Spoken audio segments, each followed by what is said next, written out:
তা যেই না বলেছে মানুষ তো অনেক খুশি, আর খুশিতে বলছে প্রভু গো আমাদের জন্ম হতে হতে পড়াশোনা করতে করতে 20টা বছর পার হয়ে যাবে,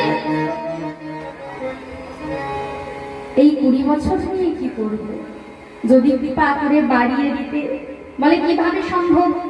বলে শোনো, ওই যে গাধার ফেলে দেওয়া 30 বছর, কুকুরের ফেলে দেওয়া 15 বছর, শকুনের ফেলে দেওয়া 10 বছর, ওগুলো পুড়িয়ে যদি আমাদের দিতে।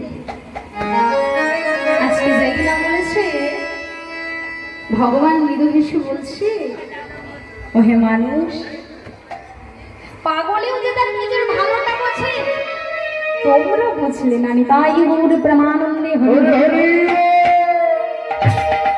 তাই এমন সময় যেই না বলছে প্রভু দিয়ে দাও না, বলছে বেশ দেব। তাহলে শোনো, এদের কুড়িয়ে কুড়িয়ে যে কর্মায়নটা হয়েছে আমি তোমাদের দিয়ে দিলাম।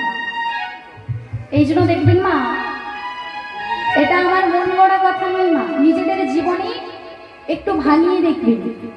আমরা যখন জন্ম হই, জন্ম থেকে 20 বছর পর্যন্ত আমরা সুস্থভাবে জীবনযাপন করি, যেখানে আমাদের কোনো দুঃখ কষ্ট কোনো থাকে না।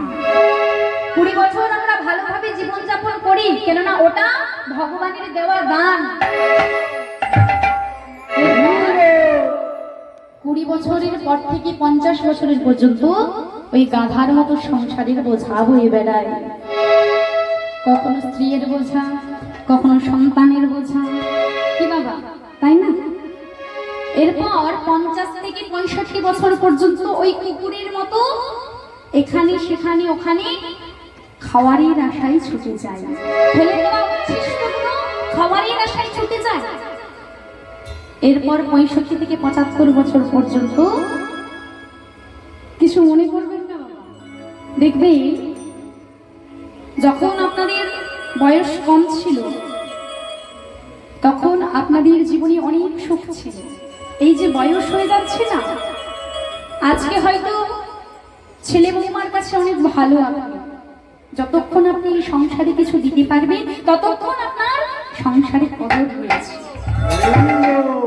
আর যেদিন আপনি দেওয়া বন্ধ করে দেবেন সেদিন দেখবেন এই সংসার থেকে লাঞ্ছনা, এই সংসার থেকে গঞ্জনা, কত না কত কিছু শুনতে হয়।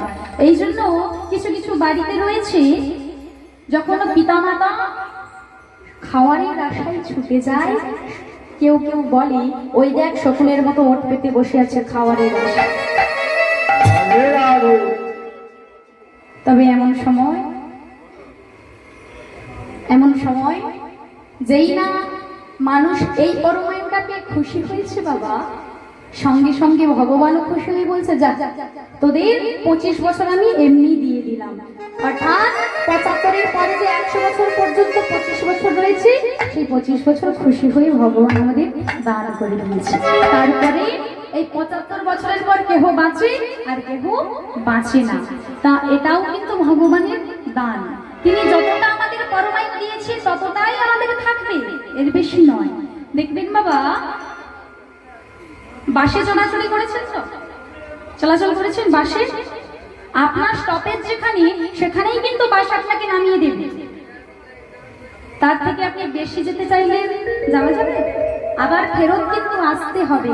ঠিক তেমন আমাদের এই সংসার জীবনে 100 বছর পরমায়ুর মধ্যে আমাদের যেখানে স্টপেজ আসবে, ভগবান তিনি আমাদের এই সংসার জীবন থেকে উদ্ধার করে দেবেন।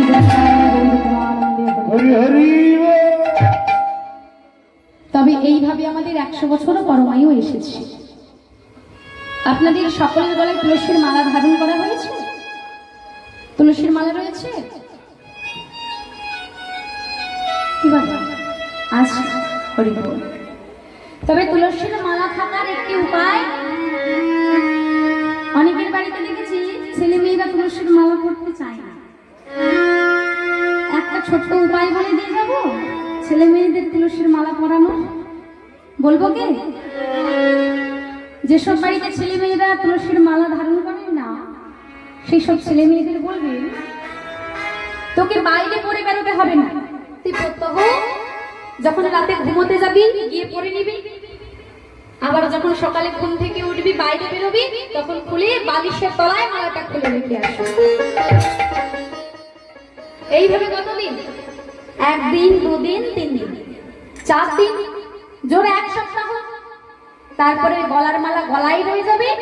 ওই প্রত্যেকদিন খুলতে পড়তে আর ইচ্ছে করবে না। তখন ছেলে মেয়েরা বলবে থাক, গলার জিনিস গলায় থাক, আমাদের কোনো অসুবিধা হচ্ছে না। প্রথম একটু অসুবিধা হবে, দেখবেন তারপরে অভ্যাস হয়ে গেলে না মনেই হবে না যে গলায় একটি মালা রয়েছে বলে। আর তখন লাজ, লজ্জা, ঘৃণা, ভয় সবকিছু দূরীভূত হয়ে যাবে। তবে দেখবেন এই যে কলির যুগে আমরা এসেছি, এর উদ্ধারের একটি মাত্র পথকে না হরিনাম করা। কিন্তু হরিনাম আমরা করেছি, কিন্তু সকলেও করে না, 2-1 জন ছিল করেছে। দেখবেন বাবা, এই কলিযুগে এই সংসার রূপী পাপ থেকে আমাদের উদ্ধার কিভাবে আছে? পুকুর জানেন? পুকুর, জল ভর্তি পুকুর আছে জানেন? তো একটি জঙ্গলের মধ্যে বড় একটি পুকুর রয়েছে। আর সেই পুকুরে সব জল যখন তুলে নেওয়া হলো, সেই পুকুরে কি হয়? রৌদ্র লাগে, ঘাস ফুটে যায়।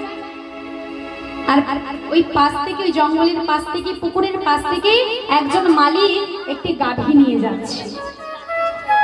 আর গাভীটা নিয়ে যেতে যেতে গাভীর লক্ষ্যে পড়লো যে পুকুরে অনেক নরম নরম ঘাস ফুটেছে। আমায়রা, গাভীর খাদ্য কি? ঘাস। তো গাভী যখন তার খাদ্য পেয়ে গিয়েছে, চোখ তো সেখানেই আটকে যাবে নাকি? দেখবেন রাস্তাতে যেতে যেতে কোনো ভালো জামা কাপড়ের দোকান বা জুতোর দোকান, ফলের দোকান, খাবারের দোকান, যেটাই করুক না কেন, যেটা আপনার পছন্দের জিনিস, সেখানেই চোখটা আটকে যায়। এবং গাভীটি যাচ্ছে আর হঠাৎই দেখতে পায় ওই নরম কচি কচি ঘাসগুলো পুকুরে ফুটে উঠেছে। আর সেই ঘাস থেকে গাভী আর লোভ সামলাতে পারলো না, ছুটে লাফ দিল ওই পুকুরে। আজকে পুকুরে ঘাসগুলো দেখে ঘাসগুলো খাচ্ছে। আর মালিক বলছে, মালিক মনে মনে ভাবছে, যা গরুটা তাহলে আজকে ঘাস সেবা করছে, তাহলে আমি একটু যাই গৃহের দিকে, আবার না হলে সন্ধ্যে গড়িয়ে এলে গাভীটাকে নিয়ে যাব। এই চিন্তাধারা করে মালিক চলে গেল। এরপর ওই জঙ্গলের পাশ থেকে যাচ্ছে একটি বাঘ। জঙ্গলে বাঘ থাকে, তো বড় বড় জঙ্গলে বাঘ থাকে। বাঘ যাচ্ছে।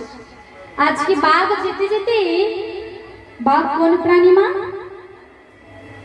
হ্যাঁ, তো একটি গাভীকে দেখেছে। বাঘের কি চোখ আটকাবে না? যেখানে গাভীর খাদ্য দেখি গাভীর চোখ আটকে গেল, সেখানে বাঘের তো খাদ্য রয়েছে। এই গাভীটা আজকে বাঘ মনে মনে ভাবছে, বাহ, অনেক দিন পর একটা বড় সুযোগ পেয়ে গেছে। গাভীটাকে যদি আমি সেবা করতে পারি, আপাতত 2 দিন আমার পেট ভার থাকবে, 2 দিন কিছু সেবা করতে হবে না। তা এই মনে মনে চিন্তা করে বলছে, যা, বিলম্ব না করে 1 লাফ দিয়ে ওই গাভীটাকে আমি খেয়ে নিই।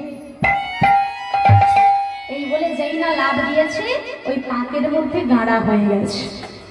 তরল পাঁক রয়েছে, তো বাঘ ভারী, যেই না গাঁড়া হয়ে গিয়েছে, ধরুন এইখানে গাভী, ওইখানে বাঘ।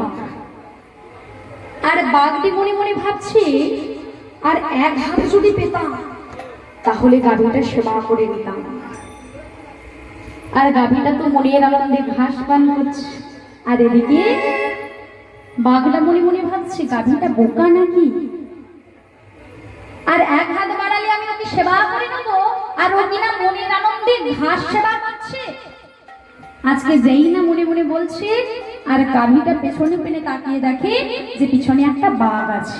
আর যেই না বাঘটাকে দেখতে পেয়েছে, গাভী তো মুচকি মুচকি হাসছে। বাঘের কথা শুনে গাভী হাসছে। আর বাঘকে বলছে, ওহে বাঘ, বোকা আমি নয়, বোকা তুমি। বলছে, কেন আমি বোকা? বলে, কেন শুনবে? শোনাও তাহলে।